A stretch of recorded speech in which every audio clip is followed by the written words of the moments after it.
संसार में किसी का कुछ नहीं, ख्वाह अपना समझना मूर्खता है, क्योंकि अपना होता हुआ भी कुछ भी अपना नहीं होता। इसलिए हैरानी होती है, घमंड क्यों, किस लिए, किसका। कुछ रुपए दान करने वाला यदि यह कहे कि उसने ऐसा किया है, तो उससे बड़ा मूर्ख और कोई नहीं। और ऐसे भी हैं जो हर महीने लाखों का दान करने हैं, लेकिन उसका जिक्र तक नहीं करते, न करने देते हैं। वास्तव में जरूरतमंद और पीड़ित की सहायता ही दान है, पुण्य है। ऐसे व्यक्ति पर सरस्वती की सदा कृपा होती है।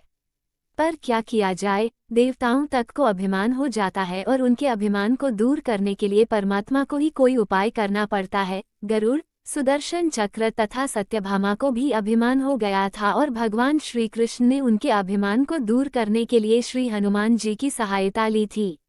श्री कृष्ण ने अपनी पत्नी सत्यभामा को स्वर्ग से पारिजात लाकर दिया था और वह इसीलिए अपने आप को श्री कृष्ण की अत्यंत प्रिया और अति सुंदरी मानने लगी थी। सुदर्शन चक्र को यह अभिमान हो गया था कि उसने इंद्र के वज्र को निष्क्रिय किया था, वह लोकालोक के अंधकार को दूर कर सकता है। भगवान श्री कृष्ण अत्यंत उसकी ही सहायता लेते हैं। गरुड़ भगवान कृष्ण का वाहन था। वह समझता था, भगवान मेरे बिना कहीं जा ही नहीं सकते, इसलिए कि मेरी गति का कोई मुकाबला नहीं कर सकता। भगवान अपने भक्तों का सदा कल्याण करते हैं, इसलिए उन्होंने हनुमान जी का स्मरण किया। तत्काल हनुमान जी द्वारिका आ गए, जान गए कि श्री कृष्ण ने क्यों बुलाया है। श्री कृष्ण और श्री राम दोनों एक ही हैं, वह ये भी जानते थे, इसलिए सीधे राजदरबार नहीं गए। कुछ कौतुक करने के लिए उद्यान में चले गए, वृक्षों पर लगे फल तोड़ने लगे, कुछ खाए, कुछ फेंक दिए, वृक्षों को उखाड़ फेंका, कुछ तो तोड़ डाला, बाग वीरान बना दिया। फल तोड़ना और फेंक देना हनुमान जी का मकसद नहीं था, वह तो श्री कृष्ण के संकेत से कौतुक कर रहे थे। बात श्री कृष्ण तक पहुंची, किसी वानर ने राजोद्यान को उजाड़ दिया है, कुछ किया जाए। श्री कृष्ण ने गरुड़ को बुलाया, कहा, जाओ सेना ले जाओ, उस वानर को पकड़कर लाओ। गरुड़ ने कहा, प्रभु, एक मामूली वानर को पकड़ने के लिए सेना की क्या जरूरत है, मैं अकेला ही उसे मजा चखा दूंगा। कृष्ण मन ही मन मुस्करा दिए, जैसा तुम चाहो, लेकिन उसे रोको जाकर।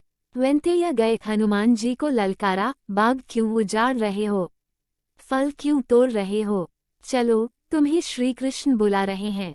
हनुमान जी ने कहा, मैं किसी कृष्ण को नहीं जानता, मैं तो श्रीराम का सेवक हूँ, जाओ कह दो मैं नहीं आऊंगा। गरुड़ क्रोधित होकर बोला, तुम नहीं चलोगे तो मैं तुम्हें पकड़कर ले जाऊंगा। हनुमान जी ने कोई उत्तर नहीं दिया। गरुड़ की अनदेखी कर वो फल तोड़ने रहे। गरुड़ को समझाया भी, वानर का काम फल तोड़ना और फेंकना है, मैं अपने स्वभाव के अनुसार ही कर रहा हूँ, मेरे काम में दखल न दो। क्यों झगड़ा मोल लेते हो, जाओ मुझे आराम से फल खाने दो। गरुड़ नहीं माना। तब हनुमान जी ने अपनी पूंछ बढ़ाई और गरुड़ को दबोच लिया। उसका घमंड दूर करने के लिए कभी पूंछ को ढीला कर देते, गरुड़ कुछ सांस लेता, और जब कसते तो गरुड़ के मानो प्राण ही निकल रहे हो। हनुमान जी ने सोचा, भगवान का वाहन है, प्रहार भी नहीं कर सकता, लेकिन इसे सबक तो सिखाना ही होगा। पूंछ को एक झटका दिया और गरुड़ को दूर समुद्र में फेंक दिया। बड़ी मुश्किल से वह गरुड़ दरबार में पहुंचा।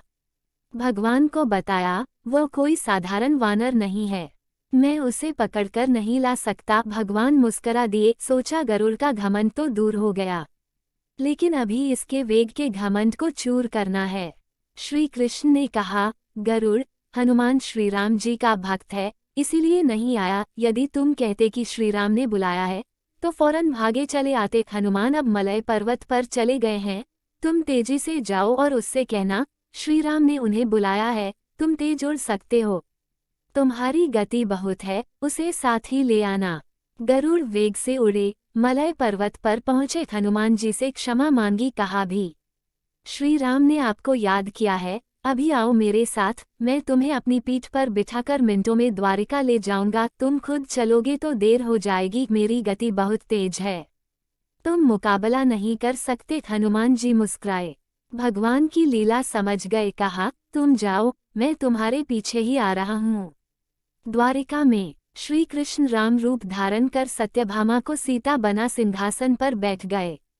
सुदर्शन चक्र को आदेश दिया, द्वार पर रहना, कोई बिना आज्ञा अंदर न आने पाए। श्री कृष्ण समझते थे कि श्री राम का संदेश सुनकर तो हनुमान जी एक पल भी रुक नहीं सकते। अभी आते ही होंगे गरुड़ को, तो हनुमान जी ने विदा कर दिया और स्वयं उससे भी तीव्र गति से उड़कर गरुड़ से पहले ही द्वारका पहुंच गए। दरबार के द्वार पर सुदर्शन ने उन्हें रोककर कहा, बिना आज्ञा अंदर जाने की मनाही है। जब श्री राम बुला रहे हों तो हनुमान जी विलंब सहन नहीं कर सकते। सुदर्शन को पकड़ा और मुंह में दबा लिया। अंदर गए। सिंहासन पर श्रीराम और सीता जी बैठे थे। हनुमान जी समझ गए। श्री राम को प्रणाम किया और कहा, प्रभु, आने में देर तो नहीं हुई। साथ ही कहा, प्रभु माँ कहाँ है? आपके पास आज ये कौन दासी बैठी है? सत्यभामा ने सुना तो लज्जित हुई, क्योंकि वह समझती थी कि कृष्ण द्वारा पारिजात लाकर दिए जाने से वह सबसे सुंदर स्त्री बन गई है। सत्यभामा का घमंड चूर हो गया। उसी समय गरुड़ तेज गति से उड़ने के कारण हौंफते हुए दरबार में पहुंचा। सांस फूल रही थी, थके हुए से लग रहे थे, और हनुमान जी को दरबार में देखकर तो वह चकित हो गए। मेरी गति से भी तेज गति से हनुमान जी दरबार में पहुंच गए। लज्जा से पानी पानी हो गए। गरुड़ के बल का और तेज गति से उड़ने का घमंड चूर हो गया। श्री राम ने पूछा, हनुमान, तुम अंदर कैसे आ गए? किसी ने रोका नहीं? रोका था भगवान सुदर्शन ने।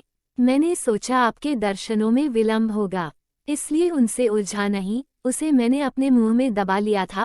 और यह कहकर हनुमान जी ने मुंह से सुदर्शन चक्र को निकालकर प्रभु के चरणों में डाल दिया। तीनों के घमंड चूर हो गए। श्री कृष्ण यही चाहते थे। श्री कृष्ण ने हनुमान जी को गले लगाया। हृदय से हृदय की बात हुई और उन्हें विदा कर दिया।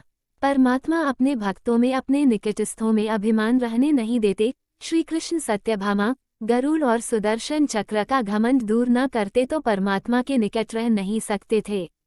और परमात्मा के निकट रह ही वह सकता है जो मैं और मेरी से रहित है। श्रीराम से जुड़े व्यक्ति में कभी अभिमान हो ही नहीं सकता। न श्रीराम में अभिमान था, न उनके भक्त हनुमान में। न श्रीराम ने कहा कि मैंने किया है, और न हनुमान जी ने ही कहा कि मैंने किया है। इसलिए दोनों एक हो गए। न अलग थे, न अलग रहे।